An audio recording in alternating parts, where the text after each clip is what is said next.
So let's look at the differences. Modern literature, as represented by Ulysses, it is elitist, it's self-referential, okay? It just has a lot of allusions and references, but you actually don't know what the meaning is. Like, what is the bigger story here? And it's uses something called stream of consciousness writing, which is it's trying to capture the mind as it thinks and works. So starting with modern literature, we have this abrupt change in the nature of literature.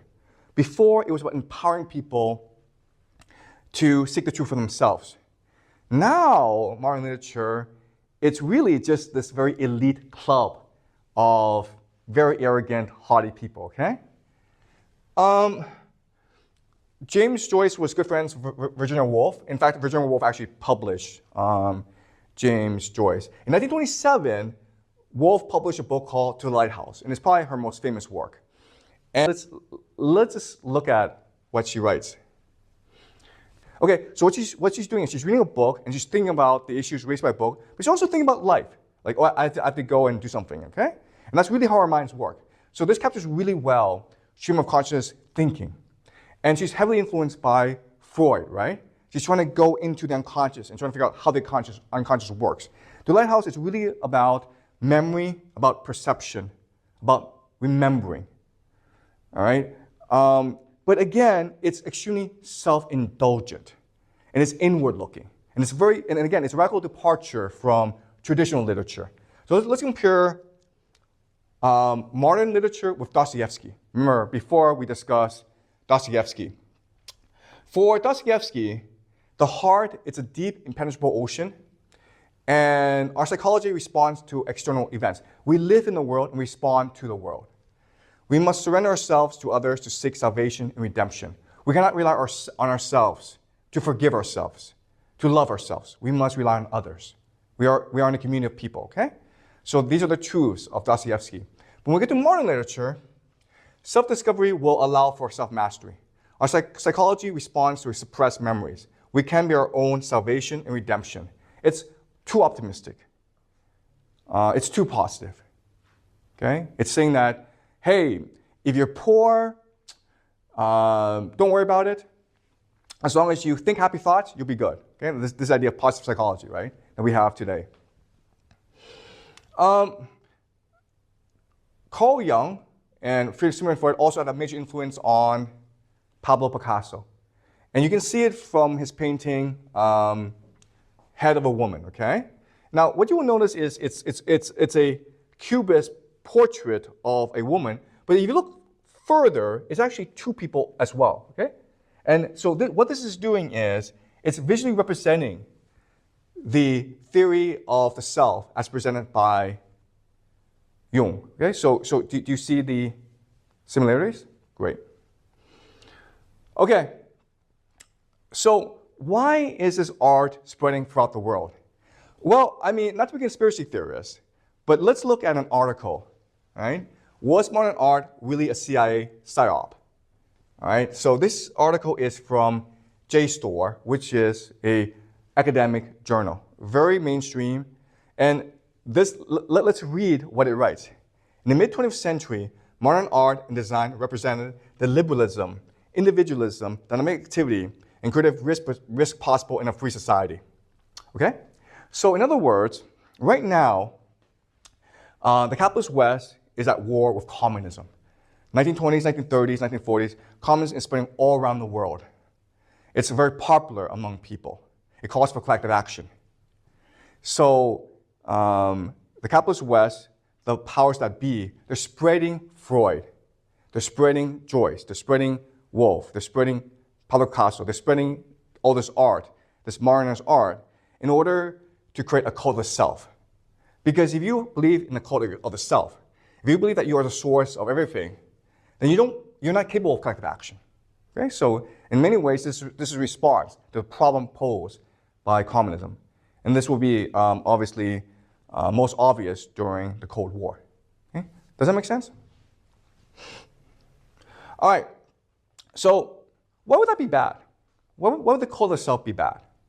Well, this is Mikhail Buchanan, and he explains it very well in his writings. Okay? So let's read really quickly what he wrote.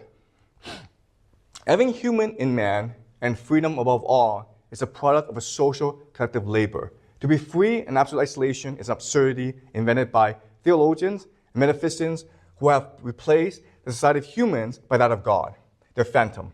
To say that each person feels free in the presence of God, that is, the presence of absolute emptiness, nothingness. Freedom in isolation, then, is the freedom of nothingness, or indeed the nothingness of freedom, slavery. God, the figment of God, has been historically the moral source, or rather, the immoral source of all slaveries.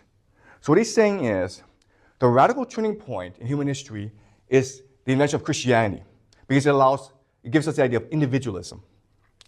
And we think that's a good thing because we're taught that individualism means free choice. It means freedom. But what he's saying is, that's an absurdity. We only have freedom from our community. We only have freedom if others are free around us. If we are free, but no one else is free, then we are slaves as well. So because individuality prevents us from working with others, from loving others, then that makes us slaves to ourselves. And that allows for the powers that be in society to better control us. Okay? And so what he's saying is Christianity is a slave religion. All right? It was designed to make us all into slaves. And this will, and Buchanan lived in the 19th century, but if he read Freud, then he would also argue that the cult of psychoanalysis, it's really about entrapping yourself in your own emotions. As for us, we want neither phantoms nor nothingness, but living human reality. And we recognize that man can feel free, be free, and therefore can achieve freedom. In order to be free, I need to see myself surrounded by free men, and be recognized as such by them. I am free only when my individuality, reflected in the mirror of the equally free consciousness of every individual around me, comes back to me strengthened by everyone's recognition. Okay? So what he's saying is this: if you want to be happy, if you want to be free, care about others, be kind to others, work with other people, sacrifice your own self-interest for the self-interest, for the greater good. Okay? That is what will make you really happy. And that's generally true because, think about this, okay? If you're by yourself, will you be happy? Probably not. But if you have a family, you have kids, you don't have any freedom, but you're a happier person. In many ways, you're a more free person because you have better control of your emotions. You have more purpose in life. All right, so let's bring this to the present day, social media. What social media is, it is the democratization of the cult of the self.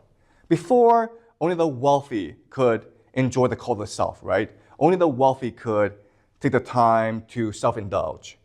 But now, with social media, everyone can participate in the cult of the self. And that has led to a global epidemic of depression, okay? So look at year 2015. You see this huge spike in depressive symptoms. Because 2015 is the year when we had access to smartphones, right? So now young people feel they can't do anything right.